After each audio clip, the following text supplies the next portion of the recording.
ಓಂ ಶಾಂತಿ. ಇಂದಿನ ದಿನಾಂಕ 14/4/2021.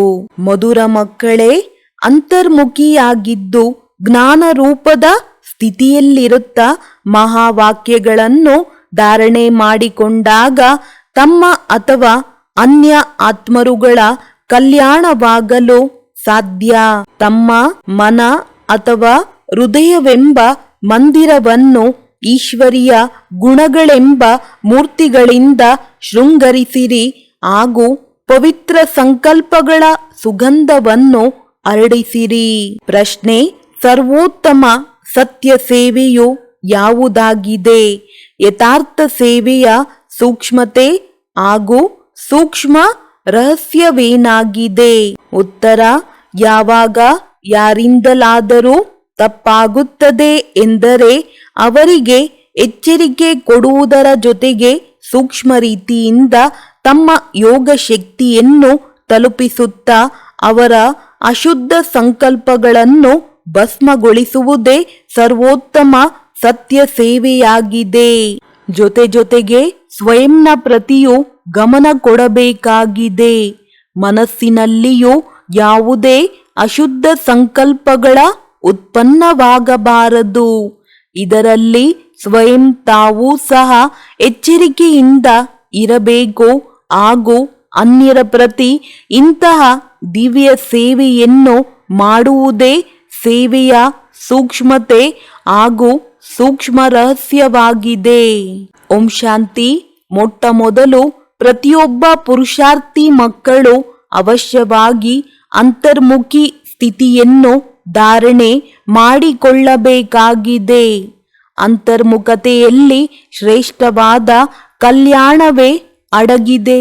ಈ ಸ್ಥಿತಿಯಲ್ಲಿಯೇ ಅಚಲ, ಸ್ಥಿರ, ತಾಳ್ಮೆ ಇರುವ ನಿರ್ಮಾಣ ಚಿತ್ತ ಇತ್ಯಾದಿ ದೈವಿ ಗುಣಗಳ ಧಾರಣೆಯಾಗಲು ಸಾಧ್ಯ ಹಾಗೂ ಸಂಪೂರ್ಣ ಜ್ಞಾನಪೂರ್ಣ ಸ್ಥಿತಿಯು ಪ್ರಾಪ್ತಿಯಾಗಲು ಸಾಧ್ಯವಾಗುವುದು. ಅಂತರ್ಮುಖಿ ಆಗದಿರುವ ಕಾರಣದಿಂದ ಸಂಪೂರ್ಣ ಜ್ಞಾನರೂಪ ಸ್ಥಿತಿಯ ಪ್ರಾಪ್ತಿಯಾಗುವುದಿಲ್ಲ. ಏಕೆಂದರೆ ಸನ್ಮುಖದಲ್ಲಿ ಏನೆಲ್ಲ ಮಹಾವಾಕ್ಯಗಳನ್ನು ಕೇಳಿಸಿಕೊಳ್ಳಲಾಗುತ್ತದೆ ಅದನ್ನು ಆಳವಾದ ಚಿಂತನೆ ಮಾಡಿ ಗ್ರಹಿಸುವುದಿಲ್ಲ. ಮಹಾವಾಕ್ಯಗಳನ್ನು ಕೇಳಿಸಿಕೊಂಡು ಕೇವಲ ರಿಪೀಟ್ ಮಾಡುತ್ತೀರೆಂದರೆ ಮಹಾವಾಕ್ಯವು ವಾಕ್ಯವಾಗಿ ಬಿಡುತ್ತದೆ. ಮಹಾವಾಕ್ಯಗಳನ್ನು ಯಾರು ಜ್ಞಾನರೂಪ ಸ್ಥಿತಿಯಲ್ಲಿರುತ್ತಾ ಕೇಳುವುದಿಲ್ಲವೋ ಆ ಮಹಾವಾಕ್ಯಗಳ ಮೇಲೆ ಮಾಯೆಯ ಛಾಯೆಯುಂಟಾಗುತ್ತದೆ.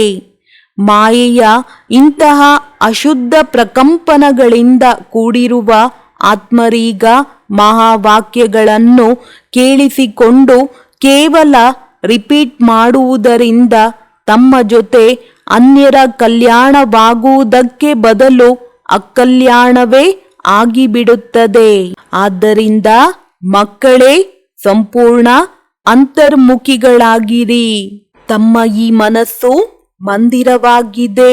ಹೇಗೆ ಮಂದಿರದಲ್ಲಿ ಸದಾ ಸುಗಂಧವೇ ಬರುತ್ತದೆ, ಹಾಗೆಯೇ ಮನಮಂದಿರವೂ ಸಹ ಯಾವಾಗ ಪವಿತ್ರವಾಗುತ್ತದೆಯೋ ಆಗ ಸಂಕಲ್ಪದಲ್ಲಿಯೂ ಪವಿತ್ರವಾದ ಸ್ಮೃತಿಗಳ ಉತ್ಪನ್ನವಾಗುತ್ತದೆ.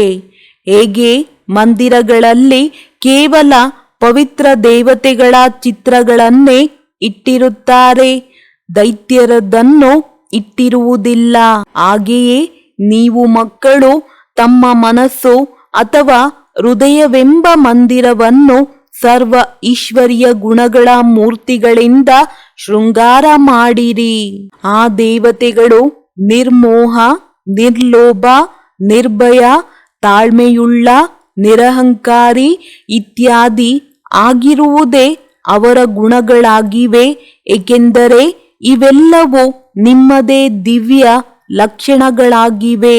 ತಾವು ಮಕ್ಕಳು ತಮ್ಮ ಮನಸ್ಸು ಮಂದಿರವನ್ನು ಪ್ರಕಾಶಗೊಳಿಸಿರಿ, ಅರ್ಥಾತ್ ಸಂಪೂರ್ಣ ಶುದ್ಧಗೊಳಿಸಬೇಕು.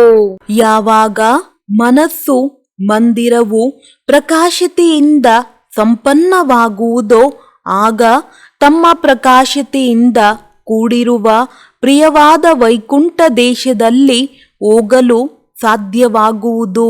ಹಾಗಾದರೆ ಈಗ ತಮ್ಮ ಮನಸ್ಸನ್ನು ಉಜ್ವಲವನ್ನಾಗಿ ಮಾಡುವ ಪ್ರಯತ್ನ ಪಡಬೇಕಾಗಿದೆ ಹಾಗೂ ಮನಸ್ಸಿನ ಸಹಿತವಾಗಿ ವಿಕಾರಿ ಕರ್ಮೇಂದ್ರಿಯಗಳನ್ನು ವಶದಲ್ಲಿಟ್ಟುಕೊಳ್ಳಬೇಕಾಗಿದೆ. ಆದರೆ ಕೇವಲ ಸ್ವಯಂನ ಸೇವೆಯನ್ನಷ್ಟೇ ಮಾಡುವುದಲ್ಲ, ಆದರೆ ಅನ್ಯರ ಪ್ರತಿಯೂ ಇದೇ ದಿವ್ಯ ಸೇವೆಯನ್ನು ಮಾಡಬೇಕಾಗಿದೆ. ವಾಸ್ತವದಲ್ಲಿ ಸೇವೆಯ ಅರ್ಥವು ಅತಿ ಸೂಕ್ಷ್ಮ ಮತ್ತು ಆಳವಾಗಿದೆ. ಕೇವಲ ಅನ್ಯರ ತಪ್ಪುಗಳಿಗೆ ಎಚ್ಚರಿಕೆ ಕೊಡುವವರಿಗಷ್ಟೇ ಸೇವೆ ಮಾಡುವುದಲ್ಲ, ಅವರಿಗೆ ಸೂಕ್ಷ್ಮವಾಗಿ ತಮ್ಮ ಯೋಗದ ಶಕ್ತಿಯನ್ನು ತಲುಪಿಸುತ್ತಾ ಅವರ ಅಶುದ್ಧ ಸಂಕಲ್ಪಗಳನ್ನು ಭಸ್ಮ ಮಾಡಿಬಿಡಬೇಕು. ಸರ್ವೋತ್ತಮ ಸೇವೆಯು ಇದೇ ಆಗಿದೆ ಹಾಗೂ ಜೊತೆಗೆ ತಮ್ಮ ಬಗ್ಗೆ ಗಮನ ಇಡಬೇಕಾಗಿದೆ. ಕೇವಲ ವಾಚಾ ಅಥವಾ ಕರ್ಮದವರೆಗೆ ಗಮನವಿಡುವುದಲ್ಲ, ಆದರೆ ಮನಸ್ಸಿನಲ್ಲಿಯೂ ಯಾವುದೇ ಅಶುದ್ಧ ಸಂಕಲ್ಪಗಳ ಉತ್ಪನ್ನ ಆಗುತ್ತದೆ ಎಂದರೆ ಅದರ ಪ್ರಕಂಪನಗಳು ಅನ್ಯರ ಬಳಿ ಹೋಗಿ ಸೂಕ್ಷ್ಮವಾಗಿ ಅಕಲ್ಯಾಣವನ್ನು ಮಾಡುತ್ತದೆ. ಅದರ ಹೊರೆಯು ತಮ್ಮ ಮೇಲೆ ಬರುತ್ತದೆ. ನಂತರ ಅದೇ ಹೊರೆಯು ಬಂಧನವಾಗಿ ಬಿಡುತ್ತದೆ. ಆದ್ದರಿಂದ ಏ ಮಕ್ಕಳೇ, ಸ್ವಯಂ ತಾವು ಎಚ್ಚರಿಕೆಯಿಂದ ಇರಬೇಕು. ನಂತರ ಅನ್ಯರ ಬಗ್ಗೆ ಅದೇ ರೀತಿಯ ದಿವ್ಯ ಸೇವೆಯನ್ನು ಮಾಡಿರಿ. ಈ ಸೇವೆಯು ತಾವು ಸೇವಾದಾರಿ ಮಕ್ಕಳ ಅಲೌಕಿಕ ಕರ್ತವ್ಯವಾಗಿದೆ.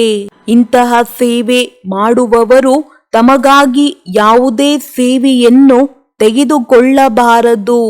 ಬಲೆ ಯಾವುದೇ ಅಕಾರಣದಿಂದ ತಪ್ಪಾಗಿ ಬಿಡುತ್ತದೆ ಎಂದರೂ ಅದನ್ನು ಸದಾ ತಮ್ಮ ಬುದ್ಧಿಯೋಗ ಬಲದಿಂದ ಸರಿಪಡಿಸಬೇಕಾಗಿದೆ. ಇಂತಹ ಸಿಗುವುದರಿಂದಲೂ ಬಹಳ ಬೇಗನೆ ಅನುಭವ ಮಾಡುತ್ತಾ ಪರಿವರ್ತನೆ ಮಾಡಿಕೊಂಡು ಬಿಡುತ್ತಾರೆ ಮತ್ತು ಅನಂತರದಲ್ಲಿ ಬಹಳ ಗಮನವನ್ನಿಡುತ್ತಾ ನಡೆಯುತ್ತಾರೆ. ಇದು ವಿಶಾಲ ಬುದ್ಧಿ ಇರುವ ಮಕ್ಕಳ ಕರ್ತವ್ಯವೇ ಆಗಿದೆ. ತೀವ್ರ ಪುರುಷಾರ್ಥಿಗಳಿಗೆ ಸ್ವಲ್ಪ ಸೂಚನೆ. ನನ್ನ ಪ್ರಾಣಪ್ರಿಯರೇ, ಪರಮಾತ್ಮನ ಮೂಲಕ ರಚನೆಯಾಗಿರುವ ಈ ಅವಿನಾಶಿ ರಾಜಸ್ವ ಜ್ಞಾನ ಯಜ್ಞಕ್ಕಾಗಿ ಸಂಪೂರ್ಣವಾಗಿ ತನು ಮನ ಧನವನ್ನು ಸ್ವಾಹ ಮಾಡುವುದರ ರಹಸ್ಯವು ಬಹಳ ಸೂಕ್ಷ್ಮವಾಗಿದೆ. ಯಾವ ಕ್ಷಣದಲ್ಲಿ ತಾವು ಹೇಳುತ್ತೀರಿ ನನ್ನ ತನು ಮನ ಧನ ಸಹಿತವಾಗಿ ಯಜ್ಞದಲ್ಲಿ ಸ್ವಾಹ ಅರ್ಥಾತ್ ಅರ್ಪಣೆಯಾಗಿ ಸತ್ತು ಹೋಗಿರುತ್ತೀರಿ, ಆ ಕ್ಷಣದಿಂದ ತಮ್ಮದೇನೂ ಇರುವುದಿಲ್ಲ. ಅದರಲ್ಲಿಯೂ ಮೊದಲು ತನು ಮನಸ್ಸನ್ನು ಸಂಪೂರ್ಣವಾಗಿ ಸೇವೆಯಲ್ಲಿ ಉಪಯೋಗಿಸಬೇಕಾಗಿದೆ. ಯಾವಾಗ ಎಲ್ಲವನ್ನು ಯಜ್ಞ ಅಥವಾ ಪರಮಾತ್ಮನದಾಯಿತು ಅಂದ ಮೇಲೆ ತಮ್ಮದೇನೂ ಇರಲು ಸಾಧ್ಯವಿಲ್ಲ. ಧನವನ್ನು ವ್ಯರ್ಥವಾಗಿ ಕಳೆಯಲು ಸಾಧ್ಯವಿಲ್ಲ. ಮನಸ್ಸನ್ನು ಅಶುದ್ಧ ಸಂಕಲ್ಪ ವಿಕಲ್ಪದ ಕಡೆಗೆ ಓಡಲು ಸಾಧ್ಯವಿಲ್ಲ. ಏಕೆಂದರೆ ಪರಮಾತ್ಮನಿಗೆ ಅರ್ಪಣೆ ಮಾಡಿದ್ದೀರಿ. ಈಗ ಪರಮಾತ್ಮನಂತೂ ಶುದ್ಧ ಶಾಂತ ಸ್ವರೂಪನಾಗಿದ್ದಾರೆ. ಈ ಕಾರಣದಿಂದ ಸ್ವತಃವಾಗಿಯೇ ಅಶುದ್ಧ ಸಂಕಲ್ಪಗಳು ಶಾಂತವಾಗಿ ಬಿಡುತ್ತವೆ. ಒಂದು ವೇಳೆ ತಮ್ಮ ಮನಸ್ಸನ್ನು ಮಾಯೆಯ ಕೈಯಲ್ಲಿ ಕೊಡುತ್ತೀರೆಂದರೆ ಮಾಯೆಯ ವಿವಿಧ ರೂಪಗಳಿರುವ ಕಾರಣದಿಂದ ಅನೇಕ ವಿಕಲ್ಪಗಳನ್ನು ಉತ್ಪನ್ನಗೊಳಿಸುತ್ತಾ ಮನಸ್ಸೆಂಬ ಕುದುರೆಯ ಮೇಲೆ ಸವಾರಿ ಮಾಡುತ್ತದೆ. ಒಂದು ವೇಳೆ ಈಗಿನವರೆಗೂ ಯಾವುದೇ ಮಕ್ಕಳಲ್ಲಿ ಸಂಕಲ್ಪ ವಿಕಲ್ಪಗಳು ಬರುತ್ತವೆ ಎಂದರೆ ತಿಳಿಯಬೇಕು, ಈಗ ನನ್ನ ಮನಸ್ಸು ಸಂಪೂರ್ಣವಾಗಿ ಸ್ವಾಹ ಆಗಿಲ್ಲ, ಅರ್ಥಾತ್ ಈಶ್ವರೀಯ ಮನಸ್ಸಾಗಿಲ್ಲ. ಆದ್ದರಿಂದ ಏ ಸರ್ವತ್ಯಾಗಿ ಮಕ್ಕಳೇ, ತಾವು ಈ ಗುಹ್ಯ ರಹಸ್ಯಗಳನ್ನು ತಿಳಿದುಕೊಂಡು ಕರ್ಮ ಮಾಡುತ್ತಾ ಸಾಕ್ಷಿಯಾಗಿದ್ದು ಸ್ವಯಂವನ್ನು ನೋಡುತ್ತಾ ಬಹಳ ಎಚ್ಚರಿಕೆಯಿಂದ ನಡೆಸಬೇಕಾಗಿದೆ.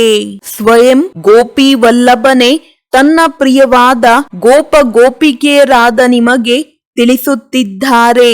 ನೀವು ಪ್ರತಿಯೊಬ್ಬರ ವಾಸ್ತವಿಕ ಸತ್ಯ ಪ್ರೇಮವು ಯಾವುದು?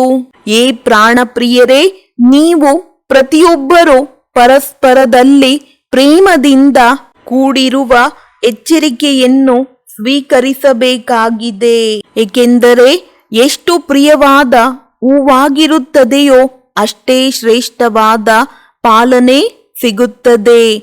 ಮಾಲಿಯು ಹೂವನ್ನು ಅತ್ಯಮೂಲ್ಯವನ್ನಾಗಿ ಮಾಡಲು ಅದರ ಜೊತೆ ಇರುವ ಮುಳ್ಳನ್ನು ತೆಗೆಯಬೇಕಾಗುತ್ತದೆ. ಅದೇ ರೀತಿ ನಿಮಗೂ ಸಹ ಯಾರೇ ಎಚ್ಚರಿಕೆಯನ್ನು ಕೊಡುತ್ತಾರೆಂದರೆ ತಿಳಿಯಬೇಕಾಗಿದೆ, ಅವರು ನನ್ನ ಪಾಲನೆ ಮಾಡುತ್ತಿದ್ದಾರೆ, ಅರ್ಥಾತ್ ನನ್ನ ಸೇವೆಯನ್ನು ಮಾಡಿದರು. ಅವರ ಆ ಸೇವೆಗೆ ಅಥವಾ ಪಾಲನೆಗೆ ಗೌರವ ಕೊಡಬೇಕಾಗುತ್ತದೆ. ಸಂಪೂರ್ಣರಾಗುವ ಯುಕ್ತಿಯು ಇದೇ ಆಗಿದೆ.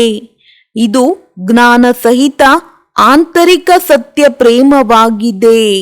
ಇದರಲ್ಲಿ ಪರಸ್ಪರದಲ್ಲಿ ಬಹಳ ಗೌರವವಿರಬೇಕು. ಪ್ರತಿಯೊಂದು ಮಾತಿನಲ್ಲಿ ಮೊದಲು ತಾವು ತಮಗೆ ಎಚ್ಚರಿಕೆ ಕೊಡಬೇಕು. ಇದು ನಿರ್ಮಾಣ ಚಿತ್ತರ ಅತಿ ಮಧುರವಾದ ಸ್ಥಿತಿಯಾಗಿದೆ.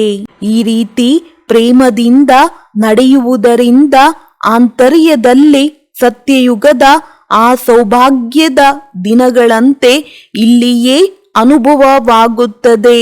ಅಲ್ಲಂತೂ ಈ ಪ್ರೇಮವು ಸ್ವಾಭಾವಿಕವಾಗಿಯೇ ಇರುತ್ತದೆ. ಆದರೆ ಈ ಸಂಗಮದ ಮಧುರಾತಿ ಮಧುರ ಸಮಯದಲ್ಲಿ ಪರಸ್ಪರದಲ್ಲಿ ಇಂತಹ ಸೇವೆಯನ್ನು ಮಾಡುವುದರ ಅತಿ ಮಧುರ ರಮಣೀಕ ಪ್ರೇಮವಾಗಿದೆ. ಜಗತ್ತಿನಲ್ಲಿಯೂ ಈ ಶುದ್ಧ ಪ್ರೇಮದ ಮಹಿಮೆಯನ್ನೇ ಮಾಡುತ್ತಾರೆ. ಪ್ರತಿ ಕ್ಷಣದಲ್ಲಿಯೂ ನೀವು ಪ್ರತಿಯೊಂದು ಚೈತನ್ಯ ಹೂಗಳು ಹರ್ಷಿತಮುಖಿಯಾಗಿ ಇರಬೇಕಾಗಿದೆ. ಏಕೆಂದರೆ ನಿಶ್ಚಯ ಬುದ್ಧಿ ಆಗಿರುವ ಕಾರಣದಿಂದ ನಿಮ್ಮ ಶ್ವಾಸದಲ್ಲಿಯೂ ಸಂಪೂರ್ಣವಾಗಿ ಈಶ್ವರನ ಶಕ್ತಿಗಳ ಸಮಾವೇಶವಾಗಿರುತ್ತದೆ. ತಮ್ಮ ದಿವ್ಯ ಚಮತ್ಕಾರದಿಂದ ಇಂತಹ ಆಕರ್ಷಣೆಯ ಶಕ್ತಿಯು ಅವಶ್ಯವಾಗಿ ಹೊರ ಹೊಮ್ಮುತ್ತವೆ. ಹೇಗೆ ಚಿಕ್ಕ ಮಗು ನಿರ್ದೋಷಿ ಶುದ್ಧ ಪವಿತ್ರವಾಗಿರುವ ಕಾರಣ ಸದಾ ಹಸನ್ಮುಖಿ ಆಗಿರುತ್ತದೆ ಮತ್ತು ತನ್ನ ರಮಣೀಕ ಚರಿತ್ರೆಯಿಂದ ಎಲ್ಲರನ್ನೂ ಬಹಳ ಆಕರ್ಷಣೆ ಮಾಡುತ್ತದೆ. ಅದೇ ರೀತಿ ತಾವು ಪ್ರತಿಯೊಬ್ಬರ ಜೀವನವು ಈಶ್ವರೀಯ ರಮಣೀಕವಾದ ಜೀವನವಾಗಿರಬೇಕು. ಇದಕ್ಕಾಗಿ ನೀವು ತಮ್ಮದೇ ಅಸುರಿ ಸ್ವಭಾವಗಳ ಮೇಲೆ ಯುಕ್ತಿ ಮಾಡುತ್ತಾ ವಿಜಯ ಸಾಧಿಸಬೇಕಾಗಿದೆ. ಯಾವಾಗ ಯಾರೇ ಕ್ರೋಧಕ್ಕೆ ವಶರಾಗಿರುವುದನ್ನು ನೋಡುತ್ತೀರೆಂದರೆ ಅವರ ಮುಂದೆ ತಾವು ಬಾಲ್ಯದ ಮಧುರ ರೀತಿಯ ಜ್ಞಾನಪೂರ್ಣವುಳ್ಳವರಾಗಿ ಮುಗುಳ್ನಗುತ್ತಾ ಇರುತ್ತೀರೆಂದರೆ ಅವರು ತಾವಾಗಿಯೇ ಶಾಂತಚಿತ್ತರಾಗುತ್ತಾರೆ. ಅರ್ಥಾತ್ ವಿಸ್ಮೃತಿ ಸ್ವರೂಪದಿಂದ ಸ್ಮೃತಿಯಲ್ಲಿ ಬರುತ್ತಾರೆ. ಅವರಿಗೆ ಗೊತ್ತಾಗದಂತೆ ಸೂಕ್ಷ್ಮವಾಗಿಯೇ ವಿಜಯವನ್ನು ಪಡೆದು ಮಾಲೀಕರಾಗಬೇಕು. ಇದೇ ತಾವು ಮಾಲೀಕ ಮತ್ತು ಬಾಲಕರ ಸರ್ವೋಚ್ಚ ಶಿರೋಮಣಿ ವಿಧಿಯಾಗಿದೆ. ಈಶ್ವರನ ಸಂಪೂರ್ಣ ಜ್ಞಾನ ರೂಪವು ಹೇಗಿದೆಯೋ ಹಾಗೆಯೇ ಸಂಪೂರ್ಣ ಪ್ರೇಮ ರೂಪವು ಇದೆ. ಈಶ್ವರನಲ್ಲಿ 2 ಗುಣಗಳು ಸಮಾವೇಶವಾಗಿದೆ. ಆದರೆ ಮೊದಲು ಜ್ಞಾನ, ನಂತರ ಎರಡನೆಯದು ಪ್ರೇಮ ರೂಪವಿದೆ. ಒಂದು ವೇಳೆ ಯಾರು ಜ್ಞಾನರೂಪರಾಗದೆ ಕೇವಲ ಪ್ರೇಮ ರೂಪರು ಆಗಿಬಿಡುತ್ತಾರೆಂದರೆ ಅವರ ಪ್ರೇಮವು ಅಶುದ್ಧ ಖಾತೆಯಲ್ಲಿ ಕರೆದುಕೊಂಡು ಹೋಗುತ್ತದೆ. ಆದ್ದರಿಂದ ಪ್ರೇಮವನ್ನು ವಿಸ್ಮೃತಿ ಮಾಡಿಕೊಂಡು ಅದಕ್ಕೆ ಮೊದಲು ಜ್ಞಾನರೂಪರಾಗಬೇಕು ಮತ್ತು ಬಂದಿರುವಂತಹ ಭಿನ್ನ ಭಿನ್ನ ರೂಪಗಳ ಮಾಯೆಯ ಮೇಲೆ ವಿಜಯವನ್ನು ಪಡೆದ ನಂತರ ಪ್ರೇಮ ರೂಪ ಉಳ್ಳವರಾಗಬೇಕು. ಒಂದು ವೇಳೆ ಜ್ಞಾನವಿಲ್ಲದೆ ಪ್ರೇಮದಲ್ಲಿ ಬರುತ್ತೀರೆಂದರೆ ವಿಚಲಿತರಾಗುತ್ತೀರಿ. ಹೇಗೆ ಯಾರಾದರೂ ಒಂದು ವೇಳೆ ಜ್ಞಾನರೂಪರಾಗದೆ ಧ್ಯಾನದಲ್ಲಿ ಹೋಗುತ್ತಾರೆಂದರೆ ಕೆಲವೊಮ್ಮೆ ಮಾಯೆಯಲ್ಲಿ ಸಿಲುಕಿ ಬಿಡುತ್ತಾರೆ. ಆದ್ದರಿಂದ ಬಾಬಾರವರು ಹೇಳುತ್ತಾರೆ, ಮಕ್ಕಳೇ, ಈ ಧ್ಯಾನವೂ ಸಹ ಒಂದು ಗಂಟಾಗಿರುವ ಸೂತ್ರದಂತೆ. ಆದರೆ ಜ್ಞಾನ ಸ್ವರೂಪರಾದ ನಂತರ ಧ್ಯಾನದಲ್ಲಿ ಹೋಗುವುದರಿಂದ ಅತ್ಯಂತ ಸ್ವಾರಸ್ಯದ ಅನುಭವವಾಗುತ್ತದೆ. ಅಂದಾಗ ಮೊದಲು ಜ್ಞಾನ, ನಂತರ ಧ್ಯಾನವಿರಲಿ. ಧ್ಯಾನ ಸ್ಥಿತಿಗಿಂತ ಜ್ಞಾನದ ಸ್ಥಿತಿಯು ಶ್ರೇಷ್ಠವಾಗಿದೆ. ಆದ್ದರಿಂದ ಮಕ್ಕಳೇ, ಮೊದಲು ಜ್ಞಾನ ಸ್ವರೂಪರಾದ ನಂತರ ಪ್ರೇಮವನ್ನು ಪ್ರಕಟಗೊಳಿಸಬೇಕಾಗಿದೆ. ಈ ಪುರುಷಾರ್ಥಿ ಜೀವನದಲ್ಲಿ ಜ್ಞಾನವಿಲ್ಲದ ಪ್ರೇಮವು ವಿಘ್ನ ಹಾಕುತ್ತದೆ. ಸಾಕ್ಷಿಯಾಗಿರುವ ಸ್ಥಿತಿಯು ಅತಿ ಮಧುರ, ರಮಣೀಕ ಹಾಗೂ ಸುಂದರವಾಗಿದೆ. ಮುಂದಿನ ಜೀವನದ ಆಧಾರವು ಈ ಸ್ಥಿತಿಯ ಮೇಲೆ ಆಧಾರಿತವಾಗಿದೆ. ಹೇಗೆ ಯಾರಾದರೂ ಶಾರೀರಿಕವಾಗಿ ಭೋಗಿಸುತ್ತಿದ್ದಾರೆಂದರೆ ಆ ಸಮಯದಲ್ಲೇನಾದರೂ ಸಾಕ್ಷಿ ಸುಖ ಸ್ವರೂಪ ಸ್ಥಿತಿಯಲ್ಲಿ ಸ್ಥಿತರಾಗುತ್ತಾರೆಂದರೆ ಇಂದಿನ ಕರ್ಮಗಳ ಲೆಕ್ಕಾಚಾರವನ್ನು ಮುಕ್ತಗೊಳಿಸುತ್ತಾರೆ. ಹಾಗೆಯೇ ಜೊತೆಗೆ ಭವಿಷ್ಯಕ್ಕಾಗಿ ಸುಖದ ಲೆಕ್ಕಾಚಾರವು ರೂಪುಗೊಳ್ಳುತ್ತದೆ. ಈ ರಹಸ್ಯವನ್ನು ತಿಳಿಯುವುದರಿಂದ ಅವರೆಂದಿಗೂ ಹೀಗೆ ಹೇಳುವುದಿಲ್ಲ, ನನ್ನ ಈ ಸೌಭಾಗ್ಯದ ದಿನಗಳೆಲ್ಲವೂ ಕೇವಲ ಲೆಕ್ಕಾಚಾರ ಮುಗಿಸುವುದರಲ್ಲಿಯೇ ಹೊರಟು ಹೋಯಿತು. ಯಾವ ಸಮಯದಲ್ಲಿ ಸಂಪೂರ್ಣವಾಗಿ 2 ಕಾರ್ಯಗಳ ಸಿದ್ಧವಾಗುತ್ತದೆಯೋ ಆ ಸೌಭಾಗ್ಯಶಾಲಿ ಪುರುಷಾರ್ಥದ ಸಮಯವು ಇದೇ ಆಗಿದೆ. ಇವೆರಡು ಕಾರ್ಯಗಳನ್ನು ಸಿದ್ಧ ಮಾಡುವ ತೀವ್ರ ಪುರುಷಾರ್ಥಿಗಳೇ ಅತೀಂದ್ರಿಯ ಸುಖ ಅಥವಾ ಆನಂದದ ಅನುಭವದಲ್ಲಿರುತ್ತಾರೆ. ನೀವು ಮಕ್ಕಳಲ್ಲಿ ಈ ವಿಭಿನ್ನ ವಿರಾಟ ಡ್ರಾಮಾದ ಪ್ರತಿಯೊಂದು ಮಾತಿನಲ್ಲಿ ಸಂಪೂರ್ಣ ನಿಶ್ಚಯವಿರಬೇಕು. ಏಕೆಂದರೆ ಇದು ಮಾಡಲ್ಪಟ್ಟಂತಹ ಡ್ರಾಮಾ ಖಚಿತವಾಗಿಯೇ ವಿಧೇಯನಾಗಿರುವ ಡ್ರಾಮಾ ಆಗಿದೆ. ಈ ಡ್ರಾಮಾದಲ್ಲಿ ಪ್ರತಿಯೊಂದು ಜೀವ ಜಂತುವಿನಿಂದಲೂ ಅದರ ಪಾತ್ರವನ್ನು ಪೂರ್ಣ ರೀತಿಯಿಂದ ಅಭಿನಯ ಮಾಡಿಸುತ್ತದೆ. ಅದರಲ್ಲಿ ಕೇವಲ ಅನ್ಯಾಯ ಮಾಡುವವರೇ ಇರಲಿ, ಆದರೂ ಅನ್ಯಾಯ ಮಾಡುವ ಪಾತ್ರವನ್ನು ಪೂರ್ಣ ರೀತಿಯಿಂದ ಅಭಿನಯ ಮಾಡಿಸುತ್ತದೆ. ಇದು ಸಹ ಡ್ರಾಮಾದಲ್ಲಿ ನೋಂದಣಿ ಆಗಿದೆ. ಯಾವಾಗ ಅನ್ಯಾಯ ಮತ್ತು ನ್ಯಾಯ 2 ಯೋಜನೆಗಳಲ್ಲಿ ನೋಂದಣಿ ಆಗಿದೆ ಅಂದ ಮೇಲೆ ಯಾವುದೇ ಮಾತಿನಲ್ಲಿ ಸಂಶಯ ಪಡುವುದನ್ನು ಜ್ಞಾನವೆಂದು ಹೇಳುವುದಿಲ್ಲ. ಏಕೆಂದರೆ ಪ್ರತಿಯೊಬ್ಬ ಪಾತ್ರಧಾರಿಯು ತನ್ನ ಪಾತ್ರವನ್ನು ಅಭಿನಯಿಸುತ್ತಿದ್ದಾರೆ. ಹೇಗೆ ಚಲನಚಿತ್ರಗಳಲ್ಲಿ ಅನೇಕ ಭಿನ್ನ ಭಿನ್ನ ರೂಪವುಳ್ಳ ಪಾತ್ರಧಾರಿಗಳಿರುತ್ತಾರೆ, ತನ್ನ ಪಾತ್ರವನ್ನು ಅಭಿನಯಿಸುತ್ತಾರೆ. ಅದನ್ನು ನೋಡಿ ಅವರಿಂದ ತಿರಸ್ಕಾರ ಬರುತ್ತದೆ ಮತ್ತು ಇನ್ನು ಕೆಲವರಿಂದ ಖುಷಿಯಾಗುತ್ತಿದೆ ಎನ್ನುವುದಿಲ್ಲ. ಇದೊಂದು ಆಟವೆಂದು ಗೊತ್ತಿದೆ. ಇದರಲ್ಲಿ ಪ್ರತಿಯೊಬ್ಬರೂ ತನ್ನ ಒಳ್ಳೆಯ ಅಥವಾ ಕೆಟ್ಟ ಪಾತ್ರವು ಸಿಕ್ಕಿರುತ್ತದೆ. ಅದೇ ರೀತಿಯಾಗಿ ಈ ಅನಾದಿ ಮಾಡಲ್ಪಟ್ಟಿರುವ ಡ್ರಾಮಾವನ್ನೂ ಸಹ ಸಾಕ್ಷಿಯಾಗಿರುತ್ತಾ ಏಕರಸ ಸ್ಥಿತಿಯಿಂದ ಹರ್ಷಿತಮುಖಿಯಾಗಿ ನೋಡುತ್ತಿರಬೇಕಾಗಿದೆ. ಈ ಅಂಶವನ್ನು ಸಂಘಟನೆಯಲ್ಲಿ ಬಹಳ ಚೆನ್ನಾಗಿ ಧಾರಣೆ ಮಾಡಿಕೊಳ್ಳಬೇಕಾಗಿದೆ. ಒಬ್ಬರಿನ್ನೊಬ್ಬರನ್ನು ಈಶ್ವರಿಯ ರೂಪದಿಂದ ನೋಡಬೇಕಾಗಿದೆ. ಅನುಭೂತಿಯಾಗುವ ಜ್ಞಾನದ ಅಂಶಗಳನ್ನು ತೆಗೆದುಕೊಂಡು ಈಶ್ವರಿಯ ಗುಣಗಳ ಧಾರಣೆ ಮಾಡಬೇಕಾಗಿದೆ. ತಮ್ಮ ಲಕ್ಷ್ಯ ಸ್ವರೂಪದ ಸ್ಮೃತಿಯಿಂದ ಶಾಂತಚಿತ್ತ, ನಿರ್ಮಾಣ ಚಿತ್ತ, ತಾಳ್ಮೆಯುಳ್ಳವರಾಗಿ ಮಧುರ ಸ್ವಭಾವಿ, ಶೀತಲತೆ ಇತ್ಯಾದಿ ಸರ್ವ ದೈವಿ ಗುಣಗಳನ್ನು ಸ್ಮೃತಿಗೆ ತಂದುಕೊಳ್ಳಬೇಕಾಗಿದೆ. ತಾಳ್ಮೆ ಇರುವ ಸ್ಥಿತಿಯನ್ನು ಧಾರಣೆ ಮಾಡಿಕೊಳ್ಳಲು ಮುಖ್ಯ ಆಧಾರವಾಗಿದೆ ವೇಟ್ ಅಂಡ್ ಸಿ, ಕಾದು ನೋಡಿರಿ. ಹೇ ನನ್ನ ಪ್ರಿಯವಾದ ಮಕ್ಕಳೇ, ವೇಟ್ ಅಂದರೆ ತಾಳ್ಮೆಯಿಂದ ಇರುವುದು, ಸಿ ಅರ್ಥಾತ್ ನೋಡಬೇಕು. ತಮ್ಮ ಹೃದಯದಲ್ಲಿ ಮೊದಲು ತಾಳ್ಮೆಯ ಗುಣವನ್ನು ಧಾರಣೆ ಮಾಡಿಕೊಂಡು ಅದರ ನಂತರ ವಿಸ್ತಾರದಲ್ಲಿರುವ ವಿರಾಟ ಡ್ರಾಮಾವನ್ನು ಸಾಕ್ಷಿಯಾಗಿ ನೋಡಬೇಕಾಗಿದೆ.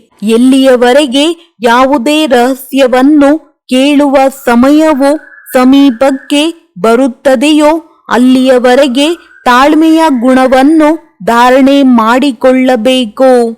ಸಮಯ ಬಂದ ಮೇಲೆ ತಾಳ್ಮೆ ವಹಿಸಿ ರಹಸ್ಯವನ್ನು ಕೇಳುವುದರಿಂದ ತಾವೆಂದಿಗೂ ವಿಚಲಿತರಾಗುವುದಿಲ್ಲ. ಆದ್ದರಿಂದ ಏ ಪುರುಷಾರ್ಥಿ ಪ್ರಾಣಪ್ರಿಯರೇ, ಸ್ವಲ್ಪ ನಿಲ್ಲಿರಿ, ತಾಳ್ಮೆಯಿಂದಿರಿ ಹಾಗೂ ಮುಂದೆ ಸಾಗುತ್ತಾ ರಹಸ್ಯಗಳನ್ನು ನೋಡುತ್ತಾ ಮುಂದೆ ಸಾಗಿರಿ. ಈ ತಾಳ್ಮೆಯ ಸ್ಥಿತಿಯಿಂದ ಎಲ್ಲ ಕರ್ತವ್ಯಗಳು ಸಂಪೂರ್ಣವಾಗಿ ಸಿದ್ಧವಾಗುತ್ತದೆ. ಈ ಗುಣವು ನಿಶ್ಚಯದ ಆಧಾರದ ಮೇಲೆ ಬಂಧಿತವಾಗಿದೆ. ಪ್ರತಿಯೊಂದು ಆಟವನ್ನು ಇಂತಹ ನಿಶ್ಚಯ ಬುದ್ಧಿ ಸಾಕ್ಷಿ ದೃಷ್ಟರಾಗಿ ಹರ್ಷಿತ ಚೆಹರೆಯಿಂದ ನೋಡುತ್ತೀರಿ. ಆಂತರ್ಯದಲ್ಲಿ ತಾಳ್ಮೆ ಮತ್ತು ಅಡೋಲ ಚಿತ್ತರು ಆಗಿರುತ್ತೀರಿ. ಈ ಜ್ಞಾನ ಪರಿಪಕ್ವ ಸ್ಥಿತಿಯಾಗಿದೆ. ಈ ಸ್ಥಿತಿಯೇ ಅಂತ್ಯದಲ್ಲಿ ಸಂಪೂರ್ಣತೆಯ ಸಮಯವು ಪ್ರತ್ಯಕ್ಷವಾಗಿರುತ್ತದೆ. ಆದ್ದರಿಂದ ಬಹಳ ಸಮಯದಿಂದ ಈ ಸಾಕ್ಷಿಯಾಗಿರುವ ಸ್ಥಿತಿಯಲ್ಲಿ ಸ್ಥಿತರಾಗುವ ಪರಿಶ್ರಮ ಪಡಬೇಕಾಗಿದೆ. ಹೇಗೆ ನಾಟಕದಲ್ಲಿ ಪಾತ್ರಧಾರಿಗೆ ಸಿಕ್ಕಿರುವ ತನ್ನ ಪಾತ್ರವನ್ನು ಸಂಪೂರ್ಣವಾಗಿ ಅಭಿನಯಿಸಬೇಕೆಂಬ ದೃಷ್ಟಿಯಿಂದ ಅದನ್ನು ಮುಂಚಿತವಾಗಿಯೇ ಅಭ್ಯಾಸದ ರಿಹರ್ಸಲ್ ಮಾಡಬೇಕಾಗುತ್ತದೆ. ಹಾಗೆಯೇ ನೀವು ಪ್ರಿಯವಾದ ಹೂಗಳೂ ಸಹ ಯೋಗ ಬಲದಿಂದ ಬರುವಂತಹ ದೊಡ್ಡ ಪರೀಕ್ಷೆಗಳಲ್ಲಿ ಉತ್ತೀರ್ಣರಾಗಬೇಕೆಂದರೆ ಬರುವ ಮೊದಲೇ ಅವಶ್ಯವಾಗಿ ಅಭ್ಯಾಸ ಮಾಡಬೇಕಾಗಿದೆ.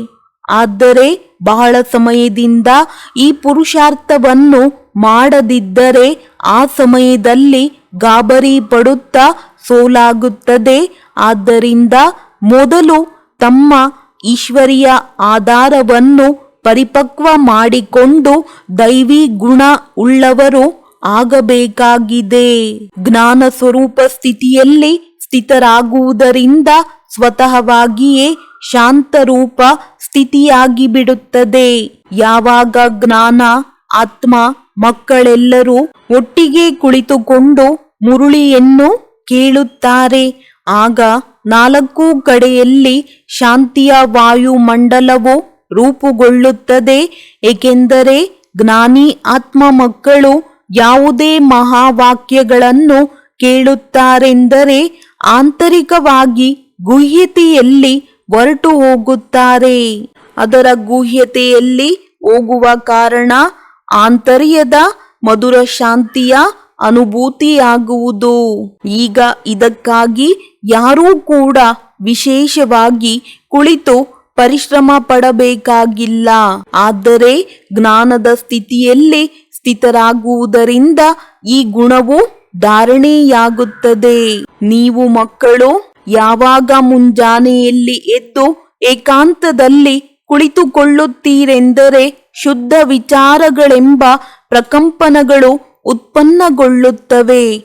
ಆ ಸಮಯದಲ್ಲಿ ಬಹಳ ಉಪರಾಮ್ ಸ್ಥಿತಿ ಇರಬೇಕಾಗಿದೆ. ತಮ್ಮ ಸತ್ಯ ಶುದ್ಧ ಸಂಕಲ್ಪಗಳಲ್ಲಿ ಸ್ಥಿತರಾಗುವುದರಿಂದ ಸ್ವತಃವಾಗಿಯೇ ಬೇರೆಲ್ಲ ಸಂಕಲ್ಪಗಳು ಶಾಂತವಾಗಿ ಬಿಡುತ್ತವೆ ಮತ್ತು ಮನಸ್ಸು ನಿಶ್ಚಿಂತವಾಗಿ ಬಿಡುತ್ತದೆ.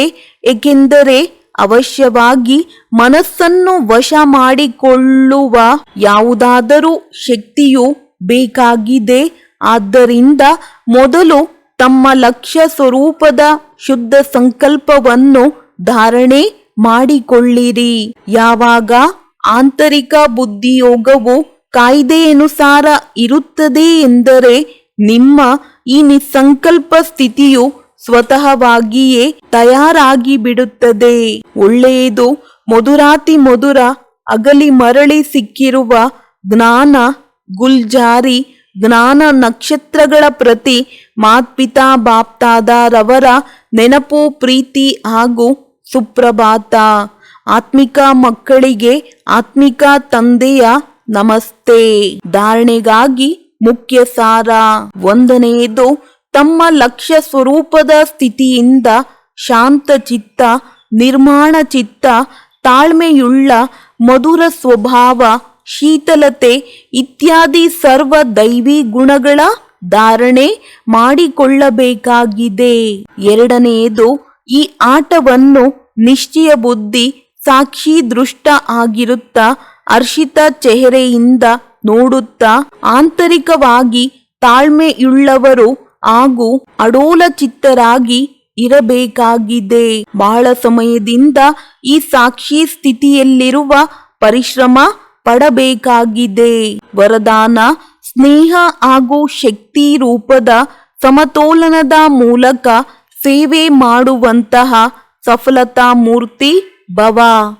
ಹೇಗೆ ಒಂದು ಕಣ್ಣಿನಲ್ಲಿ ತಂದೆಯವರ ಸ್ನೇಹ ಹಾಗೂ ಇನ್ನೊಂದು ಕಣ್ಣಿನಲ್ಲಿ ತಮಗೆ ಸಿಕ್ಕಿರುವ ಕರ್ತವ್ಯ ಸೇವೆಯು ಸದಾ ಸ್ಮೃತಿಯಲ್ಲಿ ಇರುತ್ತದೆ, ಹಾಗೆಯೇ ಈಗ ಸ್ನೇಹಿ ಮೂರ್ತಿಯ ಜೊತೆ ಜೊತೆಗೆ ಶಕ್ತಿ ರೂಪರು ಆಗಬೇಕು. ಸ್ನೇಹದ ಜೊತೆ ಜೊತೆಗೆ ಶಬ್ದಗಳಲ್ಲಿಯೂ ಇಂತಹ ಅರಿತವಿರಲಿ. ಅದರಿಂದ ಯಾರದೇ ಹೃದಯವನ್ನು ಸೀಳಿಬಿಡಲಿ. ಹೇಗೆ ತಾಯಿಯು ತನ್ನ ಮಕ್ಕಳಿಗೆ ಎಂಥ ಶಬ್ದಗಳಲ್ಲಿಯೇ ಶಿಕ್ಷಣವನ್ನು ಕೊಡುತ್ತಾಳೆ, ಅದರಲ್ಲಿ ತಾಯಿಯ ಸ್ನೇಹವಿರುವ ಕಾರಣದಿಂದ ಆ ಶಬ್ದಗಳು ಅರಿತ ಅಥವಾ ಕಹಿ ಎಂಬ ಅನುಭವ ಆಗುವುದಿಲ್ಲ. ಅದೇ ರೀತಿಯಲ್ಲಿ ಜ್ಞಾನದ ಯಾವುದೆಲ್ಲ ಸತ್ಯ ಮಾತುಗಳಿವೆ ಅವನ್ನು ಸ್ಪಷ್ಟ ಶಬ್ದಗಳಲ್ಲಿ ತಿಳಿಸಿರಿ. ಆದರೆ ಶಬ್ದಗಳಲ್ಲಿ ಸ್ನೇಹವು ಸಮಾವೇಶವಾಗಿರಲಿ, ಆಗಲೇ ಸಫಲತಾ ಮೂರ್ತಿಗಳು ಆಗಿಬಿಡುವಿರಿ. ಸ್ಲೋಗನ್: ಸರ್ವಶಕ್ತಿವಂತ ತಂದೆಯನ್ನು ಸಂಗಾತಿಯನ್ನಾಗಿ ಮಾಡಿಕೊಳ್ಳುತ್ತೀರೆಂದರೆ ಪಶ್ಚಾತ್ತಾಪದಿಂದ ಮುಕ್ತರಾಗಿ ಬಿಡುವಿರಿ. ಒಳ್ಳೆಯದು. ಓಂ ಶಾಂತಿ.